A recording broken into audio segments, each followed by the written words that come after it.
نبی پاک علیہ الصلوۃ والسلام فرماتے ہیں، اب ذرا غور سے سنیے گا، اور یہ بخاری شریف کی حدیث ہے، حضرت ابو ہریرہ رضی اللہ تعالیٰ عنہ اس حدیث کے راوی ہیں۔ نبی پاک علیہ الصلوۃ والسلام نے فرمایا، کسی عورت سے نکاح کے لیے 4 چیزوں کو مد نظر رکھا جاتا ہے۔ نارملی 4 چیزیں یا 4 میں سے کوئی 1-2 چیزیں لوگ دیکھ رہے ہوتے ہیں۔ نمبر 1 اس کا مال، پیسے والی ہے کہ نہیں۔ نمبر 2 حسب نسب، خاندان کیسا ہے۔ نمبر 3 حسن و جمال، اور نمبر 4 کچھ لوگ ہوتے ہیں جو دینداری بھی دیکھتے ہیں۔ آقا فرماتے ہیں تمہاری ناک خاک آلود ہو یا تمہارا ہاتھ خاک آلود ہو، تم دیندار عورت کے حصول کی کوشش کرو۔ یعنی دینداری کو فوقیت دینی چاہیے۔ احادیث کا یہ مضمون بھی ملتا ہے کہ جو کسی عورت سے عزت کے لیے شادی کرے وہ ذلیل کر دیا جاتا ہے، کوئی دولت کے لیے شادی کرے وہ غریب اور فقیر کر دیا جائے گا، اور جو دینداری کے لیے شادی کرتا ہے اللہ اسے عروج، برکت اور خوشیاں عطا فرماتا ہے۔ تو موسٹ پریورٹی، پہلی ترجیح کیا ہونی چاہیے؟ یہ ہے تھوڑا سا مشکل، اصل میں یہ باتیں جو ہے نا نوجوانوں کو سمجھ نہیں آتی۔ جو شادی شدہ ہے نا، یہ شکل و صورت جو ہے نا، یہ اس کی اہمیت بعد میں بہت تھوڑی رہ جاتی ہے۔ آج نوجوان اور لڑکے لڑکیاں ایک امیجنیشن میں ضرور ہوتے ہیں کہ چہرہ کیسا ہو، خوبصورتی کیسی ہو، لیکن شادی کے کچھ عرصے کے بعد چہرے کی وہ اہمیت نہیں ہوتی جو اخلاق کی ہوتی ہے، جو کردار کی ہوتی ہے۔ خوبصورتی ہی سب کچھ نہیں ہے زندگی میں، ایک بات، دل خوبصورت ہونا چاہیے، اس کے اندر اخلاق ہونے چاہیے، اور سب سے مین چیز دینداری ہے۔ اب میں یہاں جو بزرگ بیٹھے ہیں ان سے ایک بات کرنا چاہوں گا کہ چلے یہ تو لڑکوں کی خواہش، لڑکیوں کی بات ہو گئی، ماں باپ کی خواہش کیا ہوتی ہے؟ فیملی ممبر سے پوچھیں، کسی بزرگ سے پوچھیں، بھائی آپ کو اپنے بیٹے کی شادی کرنی ہے، بہو کیسی چاہیے؟ تو وہاں بھی یہی ہوگا، خوبصورت ہو، پڑھی لکھی ہو، سمجھدار ہو، گھر گرستی آتی ہو، خاندان بڑا ہو، بس یہ 4-5 چیزیں۔ آج رشتہ ڈھونڈتے وقت دینداری کون چیک کرتا ہے؟ آپ نے کبھی یہ سوچا؟ اب میں ایک بڑی عجیب بات کرنے جا رہا ہوں، علماء نے کتابوں میں یہ بات لکھی ہے کہ علماء فرماتے ہیں کہ اس نوجوان پر اپنی ہونے والی اولاد کا حق ہے جس کی ابھی شادی نہیں ہوئی۔ جی ہاں، جس کی شادی نہیں ہوئی نا، اس کی اپنی اولاد کا ایک حق ابھی سے اس پر ہے، اور وہ حق کیا ہے کہ وہ اپنی ہونے والی اولاد کے لیے اچھی ماں تلاش کرے، کیونکہ ماں ہی پہلی درسگاہ ہے۔ ماں ہی اچھی نہیں ہے، ماں ہی دیندار نہیں ہے، ماں ہی برے کاموں میں ہے، تو اس کی اولاد کی تربیت کیسی ہوگی؟ یعنی آپ نے اپنی ہونے والی اولاد کے ساتھ ظلم کیا اگر آپ نے ان کے لیے اچھی ماں تلاش نہ کی۔ سیدی غوث اعظم رضی اللہ تعالیٰ عنہ کی ہم نام کی مالا جپتے ہیں، غوث پاک کے غلام کہلاتے ہیں، سارے تقریباً قادری بیٹھے ہوں گے، ہیں پیرانے پیر کے چاہنے والے ہیں نا۔ غوث پاک کی شان کیا تھی؟ مدرسے میں گئے، قاری صاحب نے کہا پڑھو بسم اللہ الرحمن الرحیم، میرے غوث پاک نے بسم اللہ سے شروع کیا اور 18 پارے زبانی سنا دی۔ قاری صاحب نے کہا پہلا دن ہے مدرسے میں، پہلے دن تو بچہ بسم اللہ مشکل سے پڑھتا ہے، تم نے زبانی 18 پارے سنا دیے، اور بھی سناؤ۔ کہا اتنی یاد ہے؟ کہا کدھر سے یاد کیے؟ کہا میں جب ماں کے پیٹ میں تھا میری ماں 18 پاروں کی حافظہ تھی، ماں تلاوت قرآن کرتی تھی، ماں کے پیٹ میں ہی میں نے قرآن یاد کر لیا۔ وہ حافظہ تھی تو بچے کو برکت ملی نا۔ اب جو ماں فلمیں دیکھنے والی، گانے سننے والی، بے پردہ گھومنے والی، نمازیں قضا کرنے والی ہوگی، اس کے پیٹ میں جب بچہ ہوگا تو کیا اثر پڑے گا بچے پر؟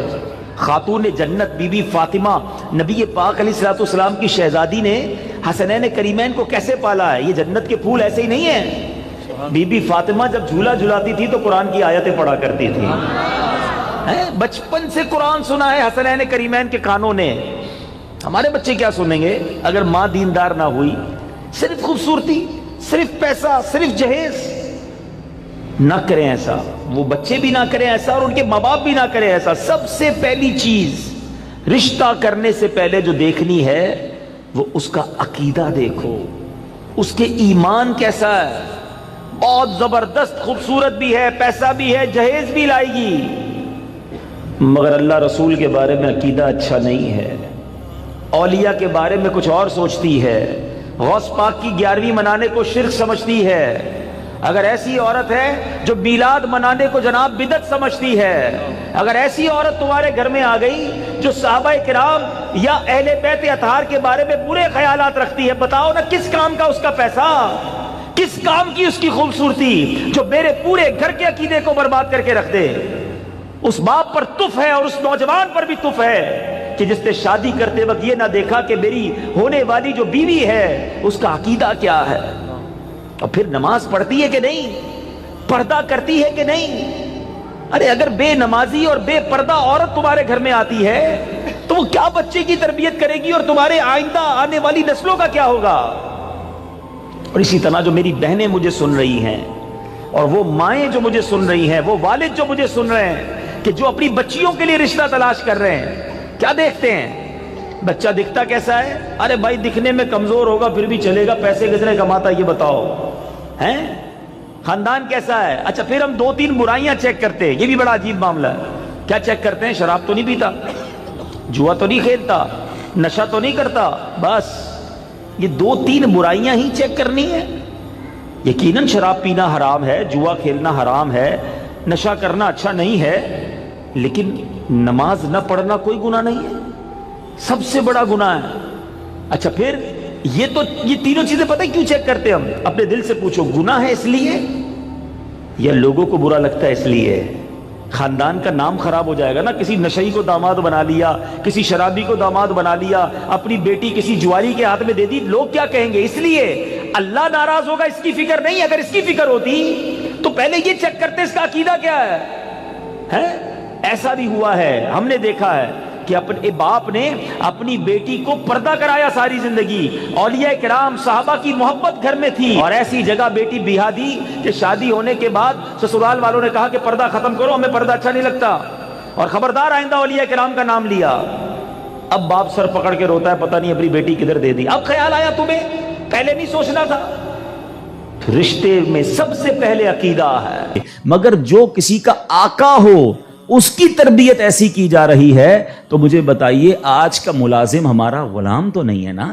آج تو ہم نے اس سے ایک وقت کا اجارہ کیا ہے کہ جناب آپ 8 گھنٹے کے لیے میرے پاس آئیں گے اور پرٹیکولرلی یہ کام کریں گے، جو کام دیا میں اس سے وہ کام لے سکتا ہوں، نہ میرا وہ زر خرید غلام ہے، شام کو جا کر وہ کچھ بھی کرے اس کا میرا کوئی کانٹریکٹ ہی نہیں ہے۔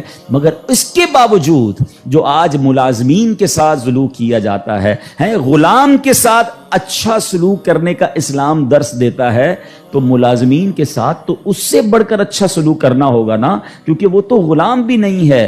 مگر آج غریب ملازمین کے ساتھ جس طرح بعض لوگ بیہیو کرتے ہیں، میں ایسا نہیں کہتا کہ سارے لوگ کرتے ہیں، ماشاءاللہ کچھ ہم نے دیکھا، چاہے وہ فیکٹری اونرز ہوں یا مالکان ہوں کاروبار کے، وہ بچوں جیسا سلوک کرتے ہیں، اور کرنا بھی یہی چاہیے۔ وہ غریب ہے تو اس کا مطلب یہ نہیں کہ اس کے پاس دل نہیں ہے، اور اسلام ہمیں حقوق بیان کرتا ہے اور ہمارے صحابہ نے اس کو کس طرح امپلیمنٹ کیا۔ اب یہاں ایک بات ذہن میں رکھنی ہے، نبی پاک کی ایک حدیث یاد رکھیے گا، میرے آقا علیہ الصلوۃ والسلام فرماتے ہیں من آذا مسلمن فقط آذانی ومن آذانی فقط آذ اللہ، جس نے کسی مسلمان کو تکلیف دی۔ اب اس میں کہیں بھی ایسا نہیں ہے کہ اپنے برابر کے مسلمان کو تکلیف نہیں دینی ہے۔ میں چیمبر آف کامرس کا ممبر ہوں تو کسی چیمبر آف کامرس کے ممبر کو تکلیف نہیں دینی، میں فیکٹری مالک ہوں تو کسی فیکٹری مالک کو تکلیف نہیں دینی، میں ایک ایلیٹ کلاس یا اچھی کلاس کا رہنے والا ہوں تو اپنی طرح کے لوگوں کو تکلیف نہیں دینی۔ یہ مطلقاً حدیث ہے، من آذا مسلمن، ٹھیلے والے کو بھی تکلیف نہیں دینی جو مسلمان ہے، جو جناب میرا ملازم ہے اسے بھی تکلیف نہیں دینی، جو میری فیکٹری کا دروازہ کھولتا ہے مجھے اسے بھی تکلیف نہیں دینی۔ بلکہ میں آپ کو سچ بات بتاؤں، یہ وہ لوگ ہوتے ہیں کہ جن کے ساتھ اچھا سلوک کر کے ہم اپنے رب کو بہت راضی کر سکتے ہیں۔ اب ایک اور واقعہ سنیے، اور سبحان اللہ یہ واقعہ بھی حضرت بلال حبشی ہی سے ریلیٹ کرتا ہے۔ اب آپ ایک اور بات سمجھیے، حضرت بلال حبشی کا بیک گراؤنڈ کیا تھا؟ حبشہ جو ہے وہ ایتھوپیا کو کہتے ہیں، آج کل وہ ملک ایتھوپیا ہے، ٹھیک ہے نا؟ اٹ مینز وہ افریقن تھے، عرب کے اندر ایک افریقن غلام کے طور پر وہ آئے تھے، اور آپ نے بہت ڈیفیکلٹ لائف اسلام کے لیے گزاری۔ جو آپ کا آقا تھا نا امیہ، میں نے وہی کہا کہ باٹ کر لیتے تھے، خرید لیتے تھے، وہ بہت سخت اسلام دشمن تھا۔ اب امیہ کو جب پتا چلا کہ حضرت بلال مسلمان ہو گئے، اب اس نے حضرت بلال پر مظالم کے پہاڑ توڑ دیے. ابھی حیدرآباد میں ہم لوگ موجود ہیں, گرمی کا سیزن ہے, ہم شاید 10 منٹ بھی باہر گرمی میں کھڑے نہ رہ سکیں اس وقت, لیکن مکے کی گرمی, جن کو جو گئے مکے مدینے میں, حضرت بلال کو تپتی ریت پر وہ لٹاتا تھا. اجر عطا فرمائے حضرت ابو بکر صدیق رضی اللہ تعالیٰ عنہ کو. دیکھیں حضرت ابو بکر صدیق بھی بزنس مین تھے, یہ میرا ٹاپک نہیں ہے, ورنہ ایک بہت خوبصورت یہ بھی ٹاپک ہے کہ ہمارے صحابہ جو بزنس مین تھے انہوں نے کہاں کہاں پیسے خرچ کیے. میں اور آپ بھی کرتے ہیں, but what a right investment they did on that time. Hazrat Usman غنی کی انویسٹمنٹ دیکھیں, آج بھی حضرت عثمان غنی کا وقف مدینے میں جاری ہے, آپ کے علم میں ہوگا. بہرحال حضرت ابو بکر صدیق گئے اور امیہ سے کہا کہ بلال مجھے بیچ دو. اب امیہ جو تھا نا وہ بڑا شیطان تو تھا ہی, اسلام دشمن تھا. حضرت بلال سے اس کا بغض کی وجہ بھی یہی تھی. تو اس نے مثال کے طور پہ, اس وقت مارکیٹ ریٹ تھا 500 درہم, میں مثال کے طور پر, اس نے کہا میں 1000 درہم لوں گا. آپ نے کہا ٹھیک ہے. حضرت ابو بکر کہتے ہیں کہ نہیں اب 2000 لوں گا. سودا ڈن ہونے کے بعد کہتا ہے اب 2000 لوں گا. آپ نے کہا اوکے. کہا 3000 لوں گا. آپ نے کہا اوکے. وہ قیمت بڑھاتا گیا, حضرت ابو بکر صدیق اوکے کرتے گئے. اب ایک پرٹیکولر بڑی بگ اماؤنٹ پر حضرت بلال کی ڈیل ہو گئی. امیہ کہتا ہے اے ابو بکر, میں نے تو تمہارے بزنس کے بڑے چرچے سنے تھے, مجھے تو یہ پتا تھا کہ تم جو ہے بڑے جانچ کر بڑی طریقے سے سودا خریدتے ہو, اتنا مہنگا یہ حبشی غلام خرید لیا. حضرت ابو بکر کے تاریخی الفاظ سنے, وہ کہتے ہیں امیہ تمہیں کیا معلوم بلال کی قیمت کیا ہے, تم اس سے زیادہ مانگتے میں اس سے زیادہ تمہیں دیتا. اللہ اکبر. رقم دی, حضرت بلال کو لے کر نبی پاک کے پاس. اب ذرا سنیے گا, جب نبی پاک نے حضرت بلال کو دیکھا نا, کہا حضرت ابو بکر کہتے ہیں یا رسول اللہ بلال حاضر ہے, بلال کو آزاد کروا کے لایا ہوں. نبی پاک فرماتے ہیں اے ابو بکر, بلال کو خریدنے میں جتنے پیسے خرچ کیے تھوڑے پیسے میرے بھی اس میں شامل کر لو. اتنا پیار. اور حضرت بلال کے اس بیوٹیفل ڈیل میں حضرت ابو بکر نے کہا حضور میرا سب کچھ آپ ہی کا تو ہے, اگر میں نے کچھ خرچ کیا تو حضور یہ سب آپ کا ہے. اب حضرت بلال کا یہ بیک گراؤنڈ تھا, یاد رکھیے گا. اب مکے میں بڑے بڑے سردار بھی مسلمان ہوئے. آپ سب کو یاد ہونا چاہیے اسلامی تاریخ کا ایک ٹرننگ پوائنٹ تھا, اور وہ ٹرننگ پوائنٹ تھا فتح مکہ. ٹھیک ہے نا, فتح مکہ سے پہلے 10,000 لوگ مسلمان ہوئے. میں تھوڑا سا 1-2 منٹ میں تھوڑا سمرائز کر دوں تاکہ آپ میرے ساتھ اور انوالو بھی ہو جائیں, اور یہ تاریخ پتہ ہونی چاہیے. فتح مکہ ہوتی ہے 10 ہجری میں. 10 ہجری کا مطلب 8 ہجری میں, معاف کیجیے گا, فتح مکہ ہوتی ہے 8 ہجری میں. 8 ہجری کا مطلب ہے کہ نبی پاک علیہ الصلوۃ والسلام نے جو 40 سال کی عمر میں اسٹرگل آف اسلام شروع کی, اس کے 13 سال مکے میں گزارے, 8 سال مدینے میں گزارے. 13 اور 8 کتنے ہو گئے؟ 21 سال. 21 ایئرز میں 10,000 مسلمان ہوئے تھے. سمجھ رہے بات کو؟ اور اب کانکر ہوتا ہے مکہ. جب مکہ فتح ہوا اور تمام مظالم کرنے والے لوگ موجود تھے, سرداران مکہ موجود تھے, اور ان کو پتا تھا آج ہمارے تکہ بوٹی کر دیے جائیں گے, آج ہمارے سر قلم کر دیے جائیں گے, کیونکہ ہم نے تو اتنا ستایا ان کو, مکہ چھوڑ کے مدینے جانا پڑا. مگر اینڈ آف دا ڈے جو نبی پاک کا شاندار فیصلہ تھا کہ آپ نے سب کو معافی کا اعلان فرما دیا, یہاں تک کہ صحابہ کرام کی جن پراپرٹیز پر مکے کے کفار نے قبضہ کر لیا تھا, میرے آقا نے کہا وہ پراپرٹیاں بھی تمہیں ہم واپس نہیں لیں گے, وہ بھی تمہاری ہو گئیں. اس معافی کا فائدہ کیا ہوا یہ سمجھنا بہت ضروری ہے کہ 10,000 مسلمان ہیں 21 سالہ کوشش میں, اور سن 10 ہجری میں آفٹر 2 ایئرز جب میرے آقا فتح مکہ کے بعد حج فرماتے ہیں, جس کو ہم حجۃ الوداع کہتے ہیں, اور خطبہ حج کے موقع پر میدان عرفات میں 1,24,000 صحابہ کرام ہوتے ہیں. معافی کا فائدہ دیکھ رہے ہیں, ہم کہتے ہیں بدلہ لوں گا, دشمنی چلے گی, نسل در نسل چلے گی, مٹا کے رکھ دوں گا, چھوڑوں گا نہیں. لڑائی کر کے دیکھ لو یا معاف کر کے دیکھ لو. ایک معافی نے اسلام کو کہاں پہنچایا؟ 10,021 سالوں میں, اور معافی کے بعد ودن 2 ایئرز 1,24,000 صحابہ کہاں موجود ہیں؟ عرفات کے میدان میں موجود ہیں. اینڈ فرام دیٹ ڈے, ایک اور بات, ہسٹری پڑھیے اسلام کی, فتح مکہ کے بعد اسلام نے جو ٹیک آف کیا ہے, آج تک اسلام پیچھے نہیں گیا. 200 کروڑ مسلمان ہیں آج دنیا میں.